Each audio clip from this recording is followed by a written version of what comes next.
Hi, everybody. My name is Maura Keefe. I'm one of the scholars in residence here, and it is my privilege to moderate this short conversation with two of the stars of tonight's performance, John Heginbotham and Ethan Iverson. Thank you, Maura. I'm so thrilled to be back here talking with you, John, about your work, and I just want to let's just try and keep it to the bounty we just saw and heard. And so let's talk about the pieces in the order that we saw them. I was thinking about Easywin, 2015, and revisiting this work when maybe the world seems a little less easy than it might have seemed in 2015. So could you just talk about bringing this piece back, preparing for this, and knowing that you were working on a companion piece at the same time? Sure. So what I will say is the title Easywin comes from a conversation, the first conversation that Ethan and I had about doing this piece. Ethan proposed the dance, and when he described his concept, which was around the idea of the shared time that we've had in a ballet class, he said, we should just do this. It'll be an easy win. And then I think I said, that's such a good title. Exactly. And then that's how that came about. So the easy part of it is about the ease that I think we feel together. I psychically sense we feel together. And then I will say, so years later, coming back to this piece, I would say in some ways this is one of the more complicated dances I've made up. Like there's a lot of movement vocabulary that individuals take on, and then we mash them all together, and it creates, for me anyway, a complexity visually on stage a lot of the time.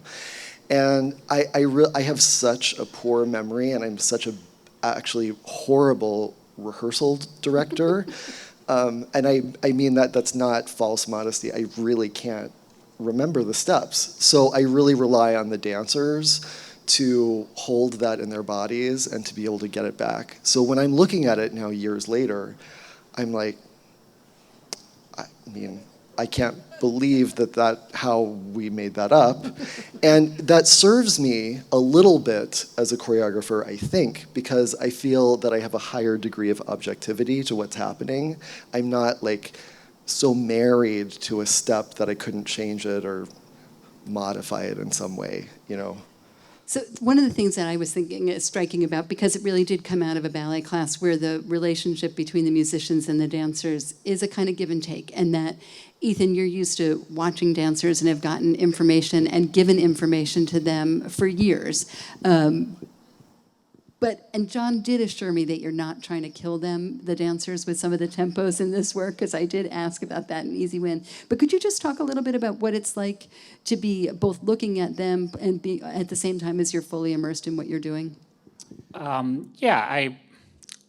feel like the best thing for me to do is just give a 2-minute overview of my history with dance, because I really am a jazz pianist. If you woke me up in the middle of the night and said, Ethan Iverson, what are you? I would say, I'm a jazz pianist.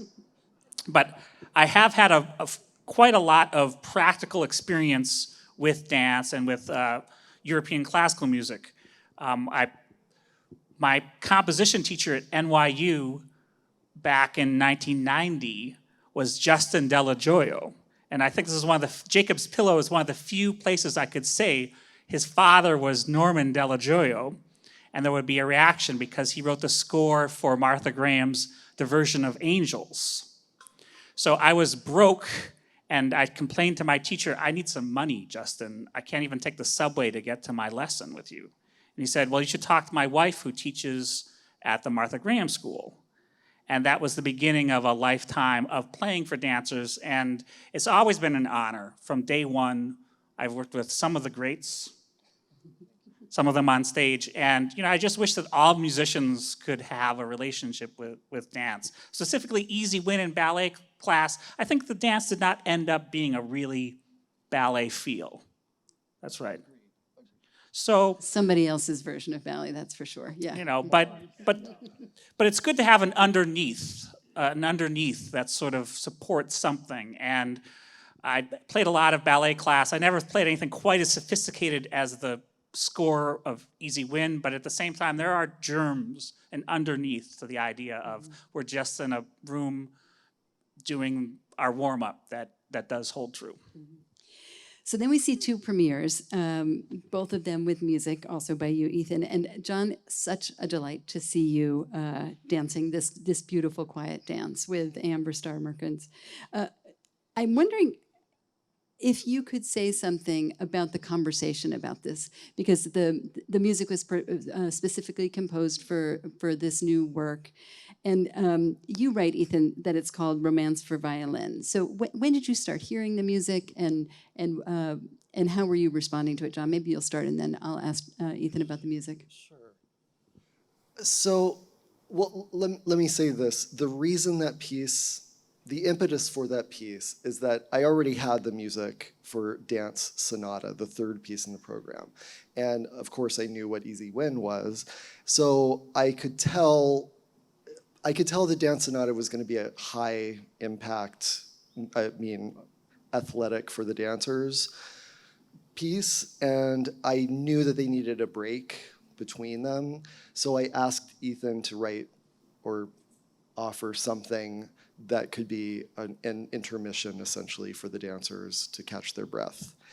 And that turned into, this beautiful adagio that you wrote, which my original intention is that two ballet dancers, as ballet is sort of the loose theme of the evening, I thought, well, that would be great. We'll have two guest artists come in who are specifically not in the other pieces. Dance Heginbotham can have a break. We'll see some gorgeous, ballet work, and then we'll move on. And then many, many, many, many things happened to make that not possible for this show. And I will say 2 weeks ago, the final, grasping on to the point shoe of one ballet dancer, floated away into the air.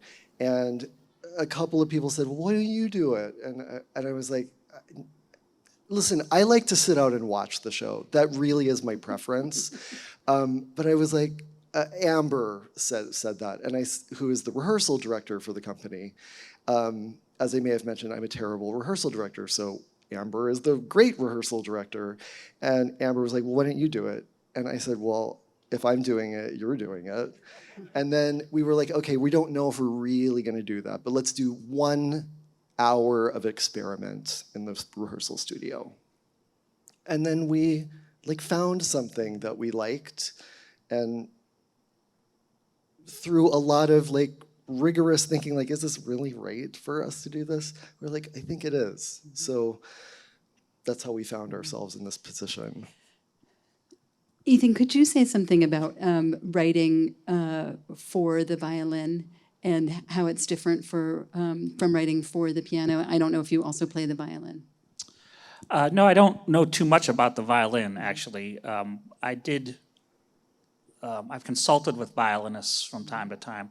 In some ways, I'm not really a professional composer yet. I've mostly written for jazz ensemble where you're making up a lot of the notes. You can play a whole evening of jazz with just a couple of notes on a piece of paper. Easywin was my first formal score, really. And I was sort of like, oh, I can do this. And since then, I've been writing more and more. And Adagio, it's simply, thought it was going to be for ballet dancer. I thought Tchaikovsky, Swan Lake. I was like, okay, what if I wrote a pas de deux in the Tchaikovsky style? Of course, it doesn't sound much like Tchaikovsky, thank goodness. One wouldn't want to do that exactly, but at least some kind of lyric element. And what I like to say about the harmony is that it's actually a little bit tempered by indie rock. Radiohead, Bjork. Now, I think I'm the only person that knows that, but it's nonetheless just as if the ballet music is the underneath of Easywin, indie rock is actually the underneath of the Adagio. I love that sort of underneath idea as a great transition into talking about dance sonata, because one of the things that I find delightful about this piece is the kind of slivers of character that start to emerge. But there's not really a story that they're involved in, but we see maybe there's a cowboy, maybe that's a bathing beauty from some Esther Williams, like just these moments. And I feel like they're threading through in the same way that there's kind of things happening in the music. And could you talk a little bit about the discovery of those personalities in the movement? Sure. So, that comes from the process in the studio is that steps are created. I'll teach steps to the dancers, and then we'll do that. We'll all learn it. We'll all do it together many times. And then over the course of repetition of seeing that happen, you see how one individual takes that on, or how a person has a sort of flavor that they're adding to it. And that's how it's very organic. And when that happens, I'll ask the dancers to continue to go with that. And then we suddenly have this group of, I love what you're saying, characters without a story per se, but they're all in the same universe, even if they're not unified by a tale. And I'm also curious about the conversation you're having with the dancers about how you're hearing the music, because there are places in the music where it gets less organized if you're not used to listening to that kind of music. But you have given us some signposts in movement, but it also takes a little while to discover that.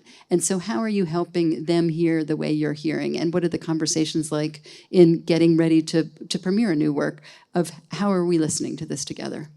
And I'll pass this off to you in a moment here, but what I will say is, like the first time I heard, when Ethan sent over a recording of Dance Sonata, the first time I hear it is a little bit, makes me nervous, because I'm like, oh my God, there's so many layers in this, and how am I gonna do it, and then it's just, I gotta listen again and again and again, and I read music like a legally blind person, sort of. Like I can detect highs and lows, and I know some terminology, but I can't follow a score in a real specific way.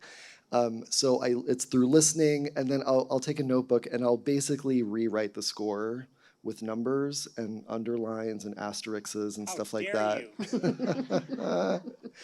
And then I'll use that as my way of understanding what to give to the dancers. And I will also say, with the collaboration, basically you send me the music, and also I love it. Like, it's melodic, it's fun, it has a cheeky humor to me in it, and tenderness, and jazz and funk in it. And it's a pleasure to hear all of that, and I can hear that there's a dance in there.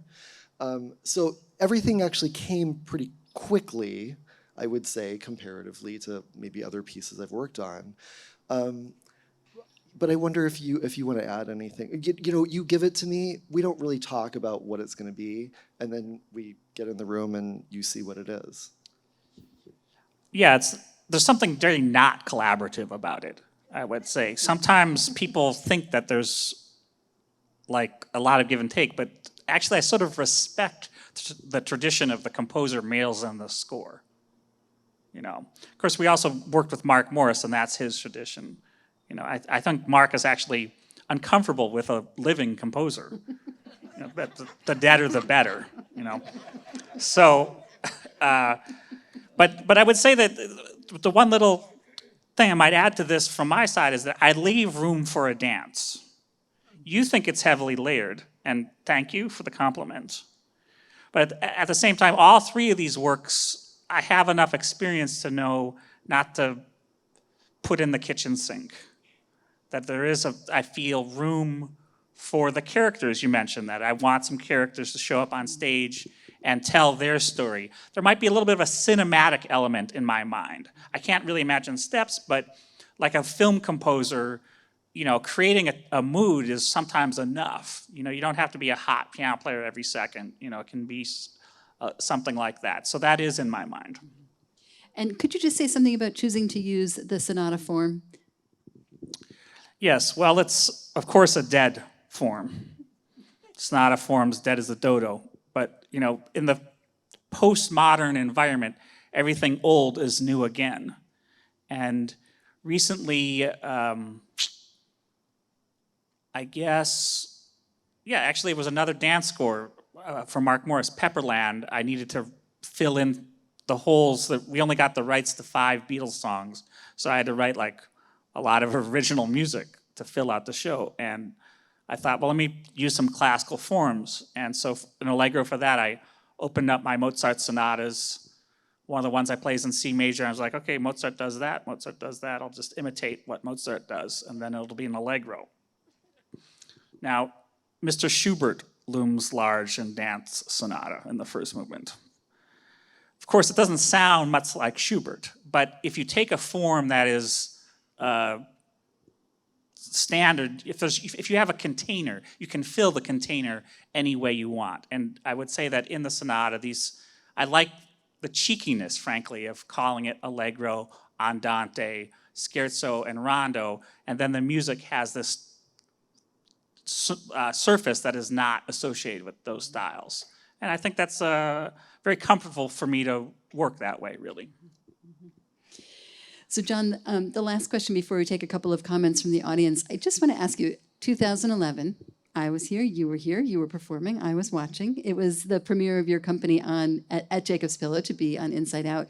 And many performances in our beloved Doris Duke Studio Theater since then, but now back on the stage, and then you actually dancing on the stage. What's it feel like? Well, it feels really great. And so that was sort of, very early, the first year of the existence of Dance Heginbotham. And I'll tell you an anecdote about how it feels, which is that so when we came to Jacob's Pillow, we were asked to identify ourselves, like, what's the name of your company? And we were so young at that point, there was no name. It was just, when I did a show, it was just John Heginbotham, in a mixed program with other choreographers. And so I realized I specifically did not, I wanted the name of Dance Heginbotham, I wanted the name of the company to be not have the word dance in it, and I wanted it to not have my name in it. Because I wanted it like underneath the indie rock. I wanted it to be like a band name, like some crazy weird name that has no relationship to anything that we're doing. And over a long and exhaustive period of trying to come up with a name, the executive director of Mark Morris Dance Group, Nancy Umanoff, said, you know what, modern dance is so obscure, it's so hard to even understand what it is. Just tell people what it is. Just give them some clues and then make the titles of the pieces that you make. That's the crazy part. And then a wonderful composer, Tyonde Braxton, whose work was the work for that 2011 show, he wrote to me, I asked his advice, and he said, you know what, your last name is so weird. That's probably the weirdness you're looking for in a name. But at that time, I wasn't sure I wanted it to be Dance Heginbotham. So there's a tradition at Jacob's Pillow that artists who come here sign with a Sharpie, all of the dancers, all of the choreographers sign their name on the wall, backstage or underneath, in the dressing room. So I was so sure, I was like 90% sure that I was gonna call this company the Lords of Time and Space. Okay? And I also have to tell you, I'm a science fiction freak, but I actually at that time was not familiar so much with Doctor Who is a Lord of Time and Space. So I just thought it was a cool, wacky name, the Lords of Time and Space. And I tested it out. I was so sure, like, I think this is it. So with the Sharpie, because that's forever, I signed the wall for our show, the Lords of Time and Space, to see how it felt in my heart to do that. And as you can see, the name of the company is Dance Heginbotham. Does anybody have a question for this Lord of Time and Space or a comment? And I'm going to repeat them so everybody can hear. Maybe we'll have this be a question for both of you. Ethan, we'll start with you, and then John, you'll chime in. So this is a question. A jazz pianist, and primarily depending on improvisation or using improvisation, and you said that Easywin was your first time kind of committing to a score and not following the inspiration of the night. At what point are you willing, when you're composing now, to commit to what it is? And how is that tension between composition and improvisation present? And then I'm going to ask you the same thing about choreography. Well, it really is all set in this program. I don't improvise a note. And when I was writing it, I never thought there would be any improvisation. So at the same time, something like Dance Sonata, both Vinny and Dylan are really great jazz players. And they couldn't play the score if they couldn't play jazz. But it has more to do with like the way you play it rather than the idea of improvisation. To some extent, I just shouldn't rant for too long. Got to give this back to John in 1 second. But I think the idea that jazz is about improvisation can almost be a fallacy. Because most of the very greatest jazz artists we know, I'm not saying they didn't improvise, but they all had their languages. Duke Ellington spoke his language, Thelonious Monk his language, John Coltrane, and like they really have a repertoire, actually. And all of their records are full of their spectacular repertoires. So, hardly anyone I really love as a jazz player goes out there and just wings it. And how do I feel tonight? No, it's usually we know what we're doing, and the scores for this are like that. So John, clearly this is meticulously choreographed, and the relationship between the music, because the music is set, the dancers similarly are not improvising.